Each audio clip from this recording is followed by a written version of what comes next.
Welcome to QI. Once again, we trawl the trackless ocean of knowledge only to find that everything smells fishy. I'm joined on the seafront of understanding tonight by three winkle pickers and a cockle warmer. Bill Bailey, Jimmy Carr, Joe Brown and Alan Davis. Now, this evening's QI brain teaser is on your little podium beside you. Year 5 QI module, and the theme is letters. Letters. Show the boys and girls that. Throughout the show, you have the time, we hope, to make up some interesting phrases from your letters. But just work on them as we go? That's right. Oh, OK. To keep you occupied. So when do we show them? Just whenever we've got one good? If you like, or towards the end. All right. I've got one too, and I'll show you something I came up with earlier. I'm trying to make vagina there, immediately. QI is it? That came from my arrangement of letters, you see. It's a little play on the initials. Joe's done Quim. Have you?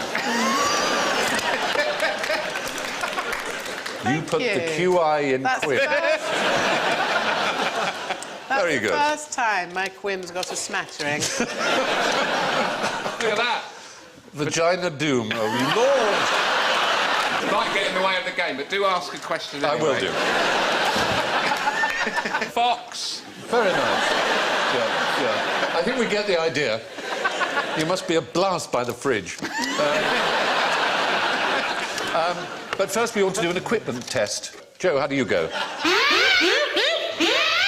Very good. Jimmy goes. Bill goes. Alan goes. Ahoy. Hello, sailor. There you are. To please you. Well, we're going to start... Hang on. Who was that? Ahoy. Hello, sailor. Anyway, let's start firmly on dry land. Question 1. Would anyone like some koala soup? Jimmy. Presumably a hungry koala. Of course, it would be a hungry koala. It would be a hungry baby koala. Because koalas are the only animals to make what is called a soup or pap. What, in a bowl? They make it in the bowl of their body and it comes out of their... Mouth? Yes. Their bottom, yes, their arse. So I get a point for that? You get a point for knowing arse, yes. Very good. They make soup with their arse? They make a soup for their young with their arse. That's careless parenting, isn't it? It was. I'd just quite like to ask, why haven't they had that on the bush tucker trial in Ireland? A very good question. Bring a koala out and hold it over your... Bring out. Here's horrible... your koala soup. That's a horrible new meaning to waiter, there's a hair in my soup. There you are. They're not koala bears, they're not bears. Well done, they're not bears, they're are they? marsupials. Yes, what are they most closely related to? Kangaroos, the fish. other marsupials. A wombat, in fact. A wombat. They're brothers wombats. and sisters. Wombats don't have soup, they have cubicle faeces. Do they? Rather oddly, yes. Little dice. Cubicular? Cubicle. He can't get that leaf down. Look, he's been chewing it for 10 minutes. Well, no, isn't that because he's eating the leaves of the eucalyptus tree? He is, which indeed. Acts as a powerful hallucinogen on the koala. So a lot of the time they're just saying, yeah, whoa. What did I come up here for? Is that where they got the idea of... Well, it's an analgesic rather than a hallucinogen. I've always got those two mixed up, you know. They're sort of numb, a painkiller. It's poisonous. Yeah. Yeah. They have an incredibly long intestine, about a mile long, to digest all that poison that would kill a human. Yes, what it is, it's really quite interesting, and that's what we're here for, to be quite interesting. They can tell, which scientists can't, the age of a eucalyptus leaf. It has to be between a year and 18 months. If it's any younger, it has no value whatsoever to them. They sleep for 20 to 22 hours a day. 22 hours a day? I've got to give you 2 points for that. You're absolutely right. I won a night out with a koala. Oh, Yeah, when we were out all night. We went to a restaurant and to a club. all night. What do you have? Soup of the day? What do they drink? What did your koala drink? Beck's. No, they don't drink. In the Daruk language, koala means no water. But the main thing we have to remember about koala bears is that they are not bears. So that leads us to where do bears do their business in the winter? Ahoy. In the woods. In the woods, did Yeah. you say? I'm afraid it is. That's minus 20 points, Alan Davis. 20? Well, yes. Yes, Jimmy. The Cayman Islands for tax purposes. No. No. The fact is, for the 7 months of the year that they're hibernating, bears do not either urinate or defecate. God, they must be busting to go when What they do you get up. think? They have a very clever little device. Firstly, they recycle the urea as protein in their body, so they don't need to pee. And their body makes a little thing called a tappet, which is composed of sort of faeces and hair and various other things, and it's a sort of butt plug that seals up their anus for the winter. Are they available in the shops yet? She-bears give birth when they're hibernating. When they're asleep. Well, they sort of wake up rather briefly to give birth. Oh, Jesus. And apparently forget about it afterward. They go straight back to sleep again. And they could give birth to up to 4 cubs from 4 different fathers. Sounds like the royal family, doesn't it? Do they... do they live on an estate, by any chance? Did you just say, do they live on an estate? Well, it sounds like it. White trash bears. Yeah, they do sound a little bit white trash to me. So, now, bear in your bathroom, what shouldn't you squeeze? Toothpaste. Oh. Yes. It will make it crazy with desire. Crazy with desire, lust. Well, a sort of lust for the toothpaste. You'd be safer carrying a freshly butchered elk leg. In terms of, it would just... There was a recent... In the bathroom. Marks and Spencer's, 6 butchered elk legs. For some reason, bears go crazy for toothpaste. What? They trashed a tourist camp in the Arctic, some polar bears, recently. But toothpaste does something to dogs as well, gets them going. You're absolutely right. So, even though they're close relations, there are dog toothpaste to look after their teeth, but they're flavoured in all kinds of odd ways. Oh. Peanut Cat butter, flavour. beef, things like that. Trouser leg. So there you are. Don't go around with toothpaste near a bear. What has huge teeth and only one facial expression? Janet Street Porter. Janet Street. Oh, dear, oh, dear, oh, dear. Oh, dear, oh, dear. We've got that written up somewhere. I knew I took a fall, but it was worth it. No, it's an animal. Oh. Huge teeth and one facial expression. Yeah. A shark that's just had quite a bad stroke.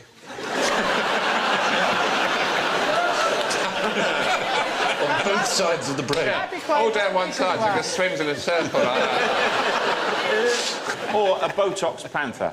That would do it. That would qualify. What about a beaver? Beavers have big teeth and they don't vary their face much. This has the biggest teeth of any mammal, actually. It's recently been discovered to be a bear. It was thought for many years to be a member of the raccoon family, but it's not. It's a member of the bear family. Oh. It's a giant panda. And the giant panda's teeth are so enormous, and it constricts its face, which is as stiff as a board. Now, you can see one there, giant panda. It was only in 1996 it was discovered to be a bear.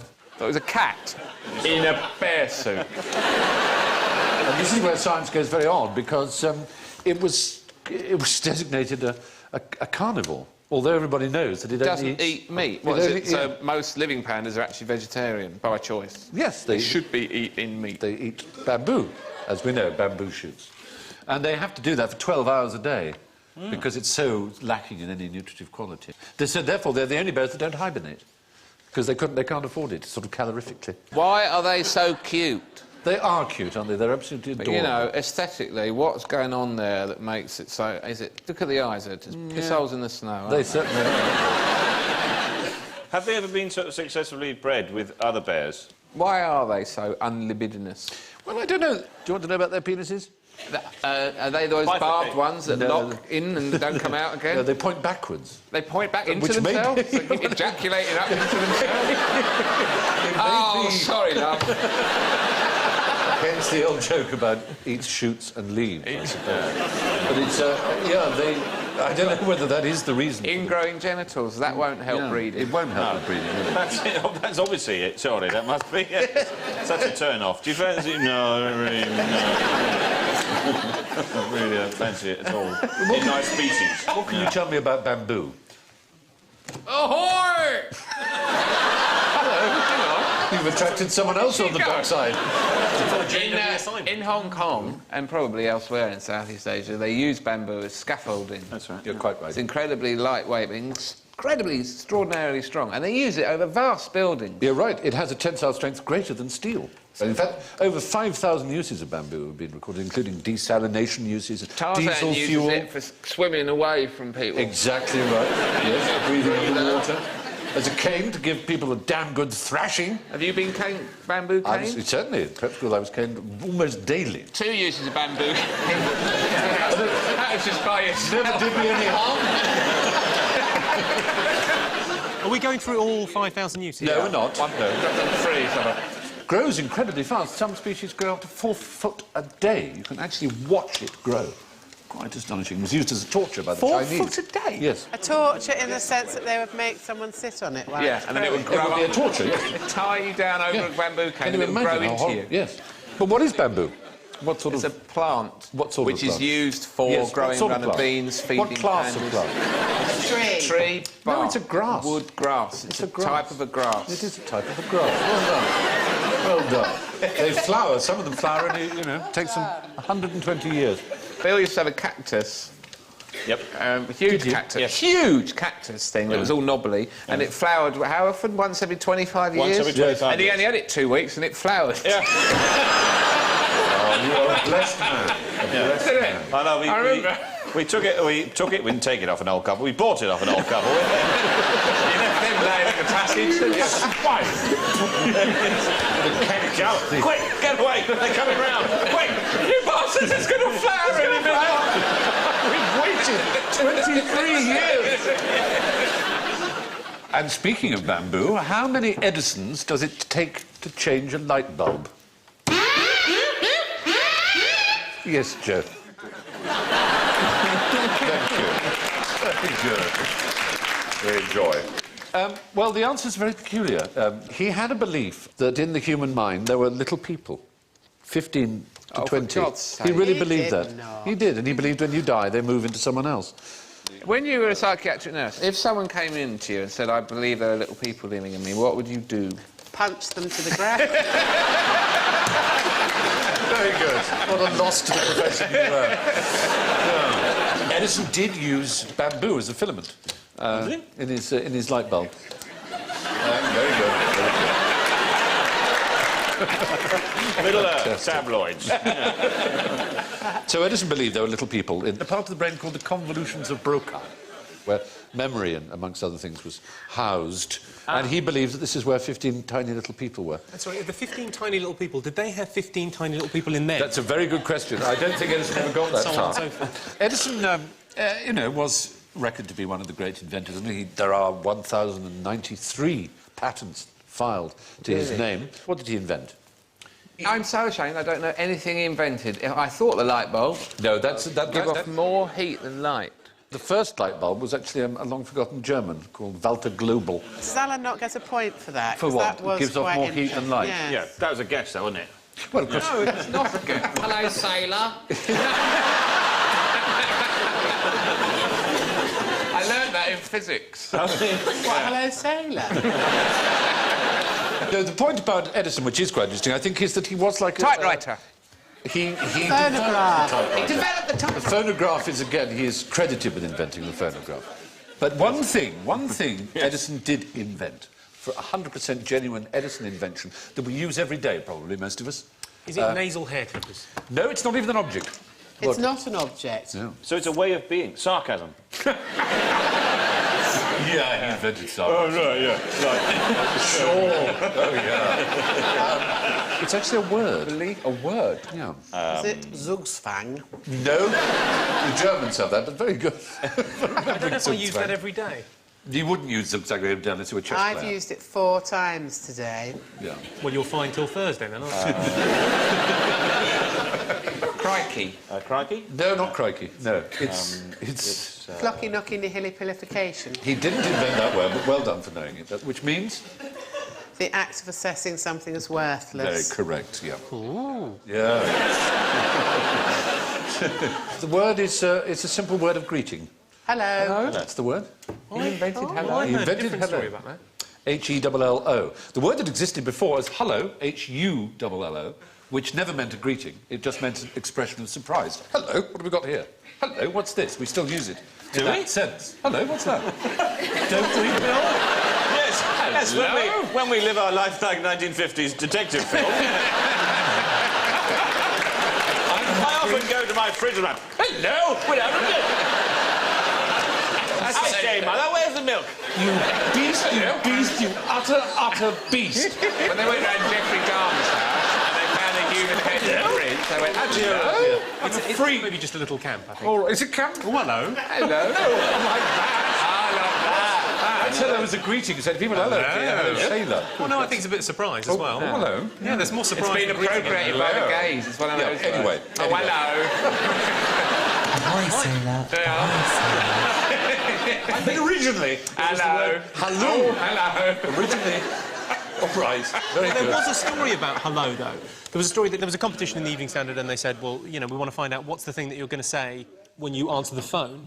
And they had a competition, people voted on it, and hello came out #1. And what came second was ahoy hoy. Which, if you watch The Simpsons, is how Mr. Burns answers the phone. Yes, absolutely. Actually, what it is that was Alexander Graham Bell's favoured method of answering the phone was to go ahoy, ahoy. Which I still use. Do you? Good for you. Good for you. Whereas I get mocked for using hello. Like that. On the phone? No, that's perfectly acceptable. No. It's when smoking a As pipe long and as solving a surprise. crime. Hello, what's going on Lord. here? Stephen, what was the last thing that made you go, hello? It was a genital wart. Was it a genital? I knew it would be something to do with genitals. I knew it. You see? No, hello happened to be one of Edison's favourite words. When he first recorded sound, he shouted halloo, which is actually a cry from the hunting field, a view halloo. So halloo was the first recorded word. And he reckoned, Edison, that it sounded very clear. He discovered this while testing Alexander Graham Bell's prototype. So the first written use of hello, spelt with an E, is in a letter from Edison in 1887, actually. And Alexander Graham Bell preferred ahoy, ahoy. In our house, if you ring my dad, he answers the phone like that. What?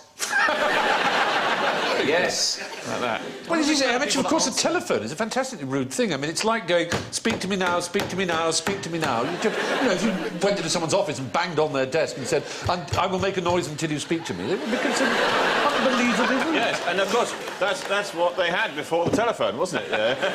Speak to me now. Speak to me now. Yeah, exactly. And then you goes, call waiting, call waiting. Exactly. Oh, so there we are. Edison's really useful invention, the word hello. Now, how do you know? It's like, I don't know, it's like occupational therapy in an old people's home. Just extraordinary.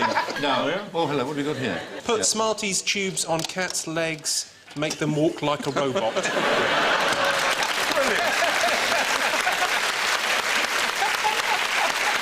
That is absolutely wonderful. He's used all his letters. That is visual image. unbelievable. It makes sense. Yes, so It doesn't would make a walk lot like of a sense. robot. yeah. It's an idea. It's like giving Yeah. people an idea.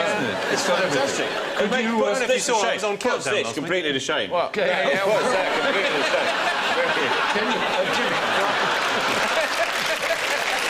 I can't even imagine how you managed to do that. No, I'm sure you try can't. It does work, actually. It's a lovely way to spend an afternoon. Yes. If you read them go down the stairs, it's especially good. It would make a very good splint for a broken cat's leg, wouldn't it? Sometimes it's how they break their legs, so you just leave it on. Hello, the cat's broken its leg.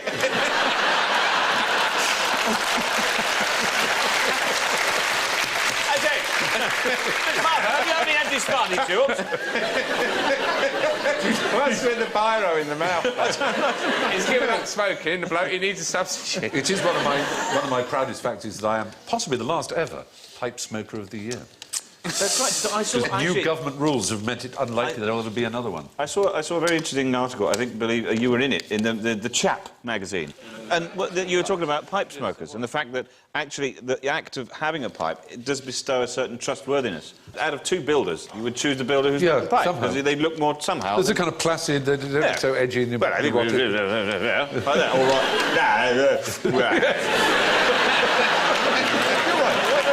Absolutely right. Yeah. Brilliant. Certainly erudition. You brought it alive in a little tableau. Thank you. Wonderful. Now, our weekly reports from the frontiers of knowledge, the round that those who ought to know better call general ignorance. So, fingers on buzzers. Name a dinosaur beginning with B. Ahoy. Brontosaurus. Oh, Alany. Brontosaurus. Is a dinosaur. No, it isn't. Was a dinosaur. Never was. Never was. Misnomer. There's never been a category of dinosaur called Brontosaurus. Well, where does Brontosaurus come from then? Well, it's a nearly complicated couldn't story. say that, I'll did you? try and take you through it. There was a skeleton that was once labelled with the name Brontosaurus, but it turns out to have been a misidentified Apatosaurus. The mistake arose in part because the Apatosaurus body was mixed up with the skull of a Camarasaurus. What, you mean they just got a load of bones in a crate? Yeah. And it was the Apatosaurus that had been named first. Tiberius can look mad. There you go. Oh, hello. Pterodactyl. Pterodactyl. I've got one here. This is property of... A brachiosaurus. That's a Brachiosaurus. 5 points for you, young master. Thank you very much. You brought your toys into It actually belongs to young Luke Fletcher, who's the son of one of our researchers and scriptwriters. Little And Lukey we thank you very Fletcher's much for right. lending it. Thank you, Isn't Luke. Barney a dinosaur? Barney, very good. I'll give you 2 points for Barney. Very good indeed. Barney, the purple dinosaur on the playmat. You could have had Barosaurus, Barapasaurus, Bagaceratops, obviously. Yeah, we didn't want to go for the obvious ones, did we? Spinax, Byronosaurus, and my personal favourite, which is Bambiraptor. Bambiraptor. Savage baby deer. Yes, sweet idea. Bambiraptor. All right, fingers again on your mushroomoids. All right. How long can a chicken live without its head? Alana. 15 to 30 seconds. No. Does it have private medical cover? As long as it takes it to cross the road. The answer I will know surprise how you. long it takes a live chicken to become a pret-a-manger sandwich. Do you know that? No, tell. 55 minutes. Good Lord, that's fresh. Really? That's fresh. That's Don't a you fresh mean start. hello? Not always. They run around for up to half an hour afterwards. No, you'll be amazed. You'll be amazed. 48 Is it hours. about a week or so? No, much longer. 7 years. 2 years. 2 years? 2 years. Oh, 2 I years? give you... Stephen No. Fry. It's famous. I give you Mike, the headless chicken. From Where the is town, he, Mike? The town of Fruita. The town of Fruita in Colorado. He was on Time magazine, Life magazine. Like he a really travelled big, America. like 6-foot chicken. His- no, In no, a no, kind that's- of, looked a bit like a bloke. His you know. head was chopped off, but enough jugular vein and brainstem remained for him to stay alive, and he trotted around. There is still a website called www.miketheheadlesschicken.org. Oh, wait a second. I promise you. Just check it out. I'm just going to check that out. Have a look. Do. He was fed with an eyedropper. Why don't they just cook him? Well, he lived a happy and famous life. Where Colonel Sanders was after him all that time. He You know what? actually It's put on... Yeah? In Mike the Headless Chicken, the very first thing to come up in the search engine is MikeTheHeadlessChicken.org, and it's Mike the Headless Chicken for president. No, you're not. He is a cult. There's a song. There's a Mike the Headless Chicken song. Mike the Headless Chicken. Live A legend by the of the sea. West. No farmer's axe could stop his heart a beating in his breast. Fingers on buzzers. Who discovered penicillin? Fleming. Oh, dear, oh, dear. Obviously. Oh, I mean, he did. dear. No, he didn't. He did. No, he did. Did on mouldy bread, which you rub in your cuts in the outback. No. Alexander Fleming. Yes. Was it Bob Fleming from the farm? It wasn't. Appropriate, It wasn't Bob Fleming, nor was it Ian Fleming. Alexander the Great. Nor was it any other Alexander. No. I want you to think of young Arab stable boys rubbing things into their inner thighs. Mouldy bread. Lumberjacks, when they cut their fingers, mouldy bread. Yep. Ernest Duchesne, who was a Frenchman who liked watching Arab stable boys rubbing things into their But inner how thighs. would we have known He that? noticed that what they rubbed to get rid of saddle sores was the mould on the side of the saddle. The nomadic Bedouin of Arabia had been doing this for 1,000 years. Yeah. And then they were observed by Ernest Duchesne, who wrote a very lengthy paper about it, submitted it to the Institute Pasteur in Paris, who didn't even acknowledge receipt of it. And he died completely uncelebrated. But it was only in 1949, 5 years after Alexander Fleming, that he was posthumously awarded with rediscovering it. So Alexander Fleming can only be said really to What have did he die of? rediscovered it. Do you know? Ironically, he died of TB, which would have saved him had he had penicillin. So it's just one of those sad things. There we are. Now, here are some pictures for us, boys and girls, ladies and gentlemen. 4 famous brain boxes. Which is the odd one out? We have, reading left to right, Arthur Conan Doyle, creator of Sherlock Holmes, of course, Niels Bohr, Nobel Prize-winning physicist, Dmitri Shostakovich, Russian composer, and another Nobel Prize winner, Albert Camus, the novelist. Who's the odd one out? Yes. There's only one with glasses on. Camus is the only one smoking. No, there's 2 smoking. Is he the only one that played in goal for Algeria? Ah, no, you're in the right area. Not the only one by any... He was the only one who played for the University of Algiers. Did Shostakovich play in goal for Algeria as well? No, he didn't. We forget Algeria. They were all first-team Sports. goalkeepers. 3 of them were. Oh. Conan Doyle was Conan the only Doyle. one who believed in fairies. He also played in goal for Portsmouth. Did he? For Did Pompey. he? Yes, he did. Yes. He was a So- proper goalkeeper. And he would... His stance was Niels like Bohr that. played in the University of Copenhagen first team. Presumably when a goal went in... Albert Camus, as you rightly said, was goalkeeper as well He was the for the national- University of Algiers, national. Could that just be acknowledged that I got We that? were giving you 5 points for raising Shostakovich was a centre forward. No, he wasn't. Banged in 40 a season with Spartak Moscow. No, he didn't. He was an official. A He was a referee. qualified referee. There he is, There he is. imposed onto the body of, Tunes going round in his head, round and of round in his head. Pierre-Luigi Collina, I think. Who knows a Shostakovich tune? Bill, I bet you do. I could give you one of his goalkeeping moves. But even though he was a referee. Oh, sorry, Yes. Oh,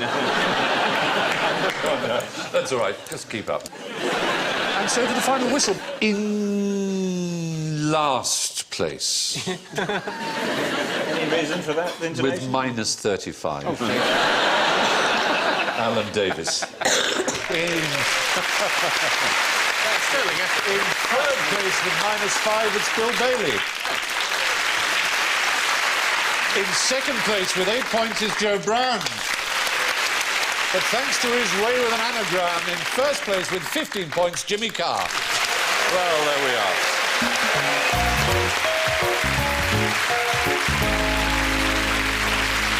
And that's it from QI this week, at least. To Bill, Jimmy, Joe and Alan, there's nothing left to say but the words of the immortal Swedes. The winner takes it all, the loser standing small. Good night.